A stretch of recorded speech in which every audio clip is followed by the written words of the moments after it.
So what's happened is it seems clear to me that the biggest issue in the world today should be talking about what Keynes tried to do at Bretton Woods and failed, which was to put together a system that had at least a chance of being sustainable. And that was one where you had this thing called the Bancor, which was the global means of exchange that currencies were set against. And again, Yannis can explain this better than I can, but it just had this automatic mechanism when one country got too far in surplus or too far in deficit to start pushing them back toward balance. And the reason that didn't happen, ironically, is because the U.S., Harry Dexter White and others with the U.S. could not imagine that there would ever be a time that the U.S. wouldn't be in surplus.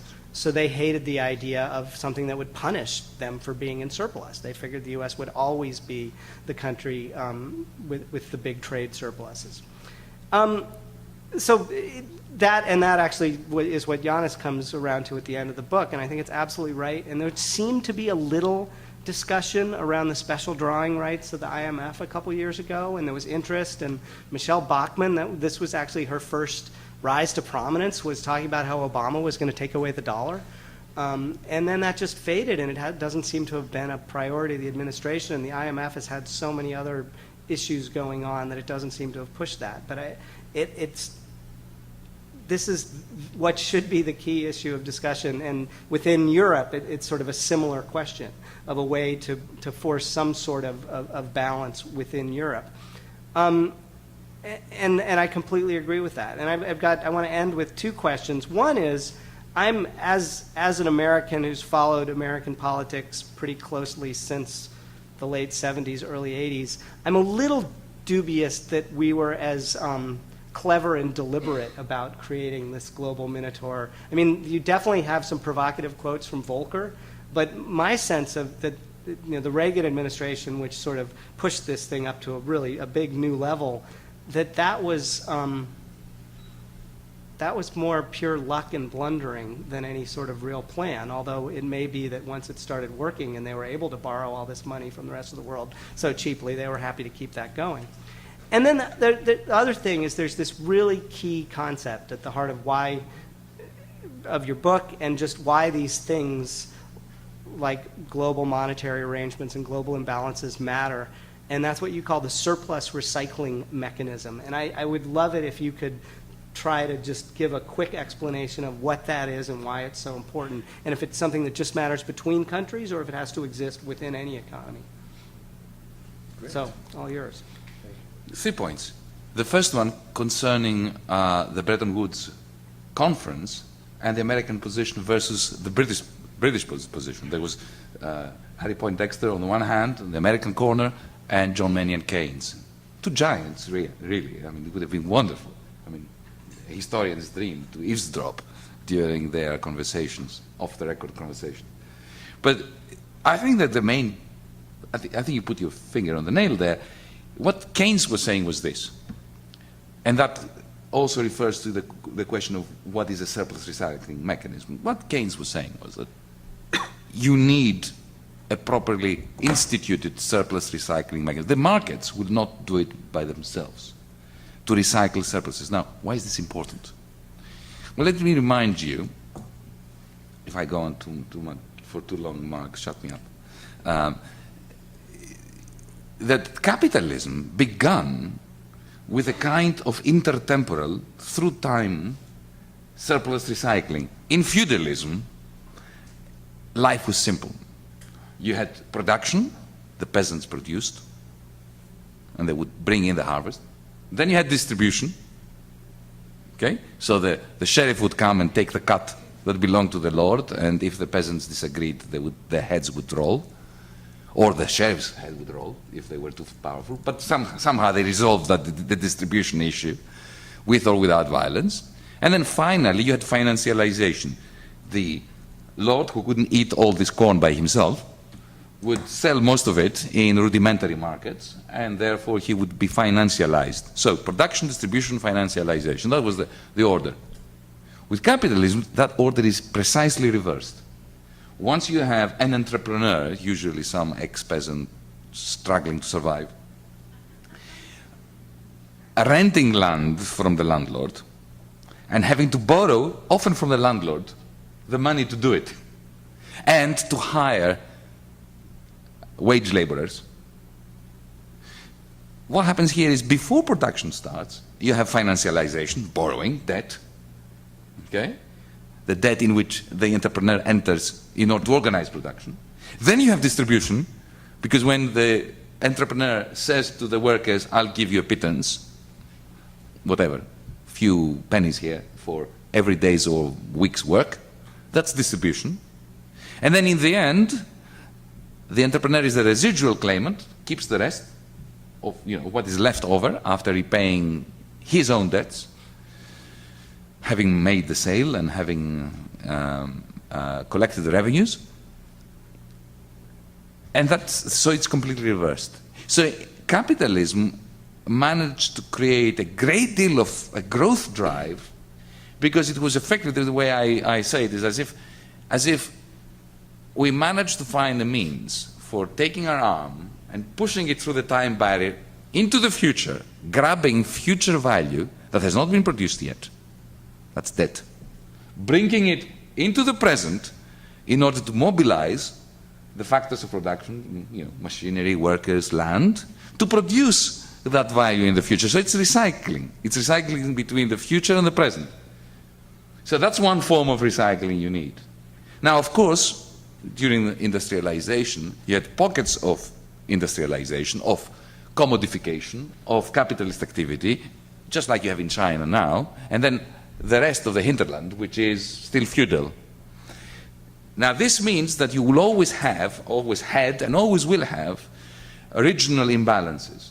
Some parts have surpluses, Manchester and Birmingham back in England, Shanghai and Shenzhen now, California and New York State compared to other parts of the United States, and some other parts will not have surpluses, they will have deficits. So California, the Californian economy, the state, will always be in surplus in relation to Arizona, let's say, right?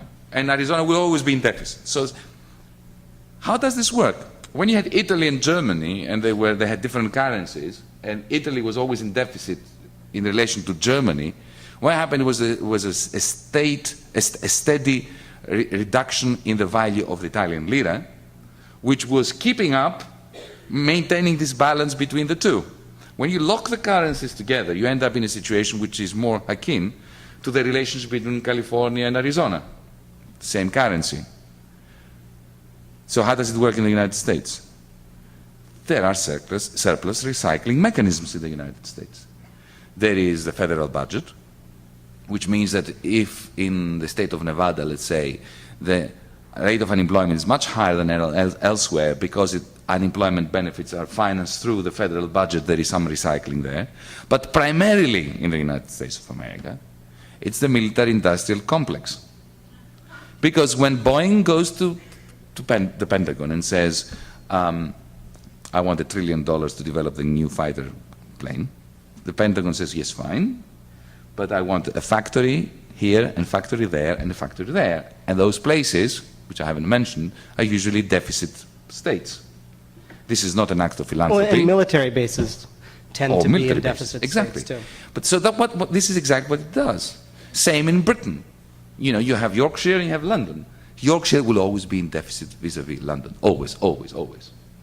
Especially after the mines were closed, right? So what happens there is that there has to be a surplus recycling mechanism that takes surpluses from London and invests them in roads, in something in Yorkshire. Otherwise, the surpluses of London will start waning. Now, what applies to a country applies to a collection of countries. So when the United States built in association with the British, Bretton Woods, what they did was they locked the currencies, fixed exchange rates, that's what Bretton Woods was, in order to create stability amongst the capitalist world in the West after 1944. But they knew, because they were smart people and they had been through the Depression, that they need a surplus recycling mechanism. Where they disagreed, the Americans and the British, Dexter and Keynes, was in the form that surplus recycling mechanism would take. Keynes' view was that it should be instituted. It should be centralized, it should be written down, there should be clear rules that when surpluses in one country go up, then some hand grabs them and invests them productively, like Boeing does, or is being forced to, in one of the deficit countries of the world that were part of the Bretton Woods system. The Americans said, we don't want to write this down because we are the hegemon, it's our surpluses, and we shall do what we want with them. It's not that they did not want to recycle them. They wanted to have maximum discretionary power in choosing how they would do it. And they did it. You know what, Justin?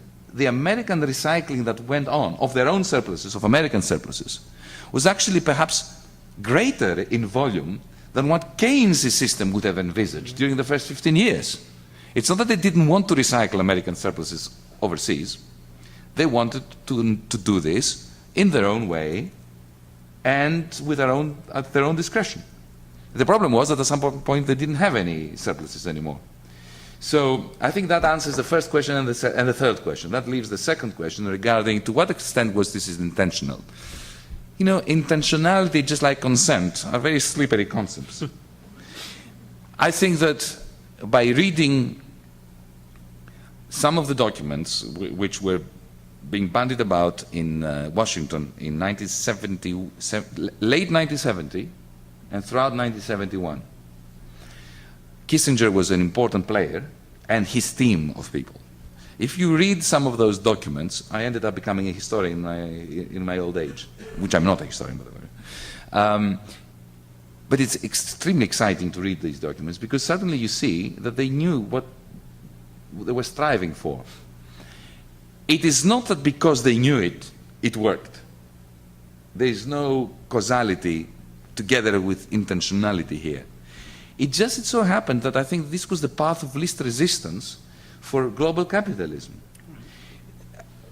The world entered a stagflationary period in the 1970s, and this recycling mechanism, which was assisted by the wild fluctuations in interest rates that Paul Volcker introduced, by the squeezing of median wages in the United States, thus ensuring that while oil prices were shooting up and energy was becoming expensive and was creating inflation throughout the world, American inflation was lower than that of its competitors. So money was flowing into the United States because investors hate inflation. So there was inflation in the United States, but it was lower than it was in Germany, lower than it was in Japan. So the plan to disintegrate the economy in order to create this global minotaur was in the head of a number of influential people in the 1970s, and Paul Volcker is one of them. By the time the neoliberals came into power, like Alan Greenspan, I don't believe that they intentionally pursued that line, but their ideology was very well suited to behave as if they were pursuing it. So I think